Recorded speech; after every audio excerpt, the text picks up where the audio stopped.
Mesdames et messieurs, bonjour. Je suis Ted Jaspers dans la chronique TED Culture. TED Culture qui est cette chronique qui nous met à jour sur beaucoup de choses que nous connaissons, certes, mais dont nous ne soupçonnons pas trop la pertinence. Et aujourd'hui, il va être question que nous traitons à peine un seul élément, une seule notion, tenant compte effectivement des observations qui nous ont été faites sur la durée des vidéos. Parce que rester là pendant 15 minutes avec le format actuel que nous utilisons, où il y a moins de variations, ce n'est pas toujours évident. Aujourd'hui, nous allons parler des marqueurs de subjectivation. Mesdames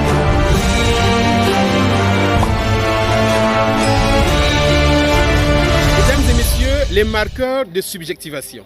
Alors, qu'est-ce que c'est? Alors, ce sont des outils grammaticaux qui nous indiquent ce que l'on énonce à valeur d'opinion. C'est-à-dire, vous déclarez quelque chose, vous dites des choses et vous donnez la possibilité à ceux qui vous suivent de comprendre que ce que vous énoncez, ce n'est pas une vérité non périssable, comme disait Albert Camus. Ce n'est pas une validation scientifique, mais c'est vous qui pensez comme ça. C'est ce que vous pensez. Moi, je pense que, moi, je crois que, moi, certainement, bon, mais sans doute. Voilà, c'est ça qu'on appelle les marqueurs de subjectivation. Il faut éviter de tomber dans le piège, par exemple, d'Éric Zemmour, l'un des candidats à la présidentielle française. Il dit « La Russie n'attaquera jamais l'Ukraine ». Vous voyez?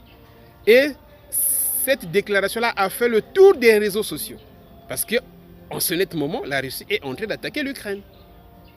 Vous voyez? Il faut plutôt faire comme Eliezer Ntambwe, un député national de la RDC. Je suivais hier une émission où il était questionné par 3 journalistes, notamment Peter Tiani, il y a Paulette Kimuntu et Élisée Odia. Paulette Kimuntu lui pose la question, est-ce qu'il y aura élection présidentielle en 2023 ici chez nous en RDC?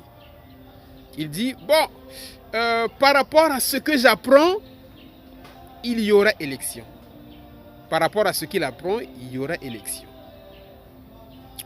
On lui pose une deuxième question. On dit, bon, est-ce que vous qui suivez le président de la République, Félix Antoine Tshisekedi, vous dites que nous, par rapport à la vision du chef de l'État, c'est quoi la vision du chef de l'État? C'est quoi la vision du chef de l'État?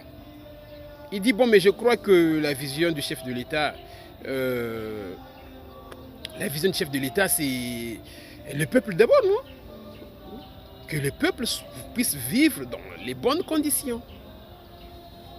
Que le peuple vive dans les bonnes conditions. C'est ça, la vision du chef de l'État. Je ne peux pas ici sur le plateau dégrainer toute la vision. Lui-même, il a déjà eu l'occasion de le faire. Donc, ce que je peux dire, la vision du chef de l'État, c'est... Donc, je crois. Donc, il commence par... Je crois que... Donc, en fait, c'est ce que je voudrais que tout le monde comprenne. Lorsque ce que vous voulez dire, ce n'est pas vraiment une vérité non périssable, en tout cas, prenez toujours soin de passer par là, d'utiliser ces outils-là. Je pense que, je crois que, bon, mais sans doute, bon, certainement. Donc, ce sont ces outils-là qu'on appelle les marqueurs de subjectivation. Parce que le mal, c'est lequel? Le mal, c'est que lorsque vous vous trompez sur les questions publiques et bouillonnantes, c'est toujours considéré comme une de trop. C'est ça le problème. C'est toujours considéré comme une de trop. Même si vous venez de vous tromper, même si vous vous trompez pour la première fois sur les questions bouillonnantes, publiques, il faut faire très attention.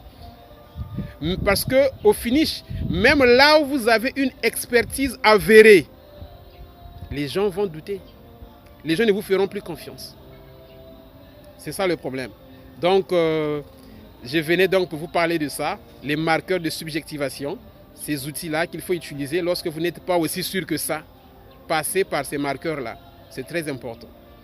Voilà, mesdames et messieurs, j'ai appris à faire des vidéos assez courtes et je compte sur vous. Comme d'habitude, venez liker, venez commenter, venez vous abonner comme il se doit. La valeur d'une chaîne YouTube, c'est quand il y a beaucoup d'abonnés.